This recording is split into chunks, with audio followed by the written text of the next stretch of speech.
This is the logisim software which can be used to design circuitry. In the left panel, the main circuit that you build up would show up there. So you can, right now we have nothing built, so we don't see anything. The circuitry that you build will appear here. Um, you can see a lot of options available for building the circuitries. For example, the wiring. There are different types of components that you can take and add and use to build the circuitry. Most importantly, what you'll need is the gates, the different types of gates such as NOT gate, AND gate, the OR gate, and the NAND gate. And you can actually specify uh, attributes for each of these components in quite some detail.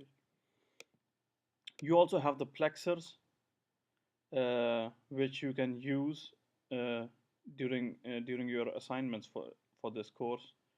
What you shouldn't use is the arithmetic components. Uh, you also have memory components such as registers and counters and RAM components, but you'll probably not need this.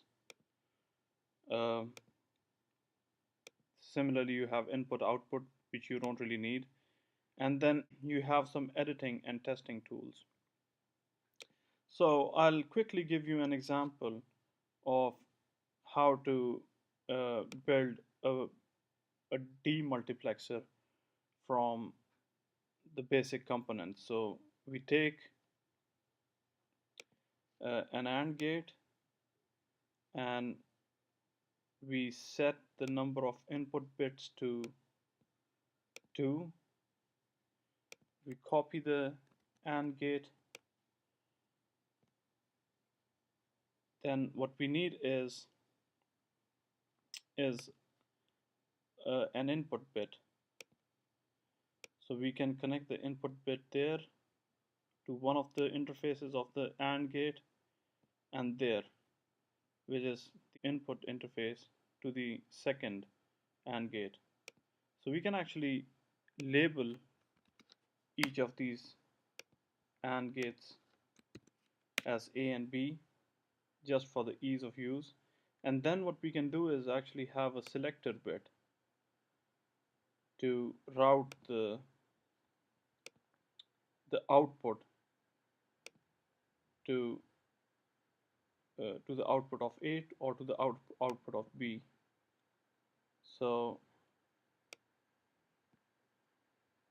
we can connect that to both. Actually, what we need is a NOT gate. We can pull this a bit further and that too. And so with B we connect it with the NOT gate just to ensure that by selecting this bit, the input is routed to one of the outputs of either A or B.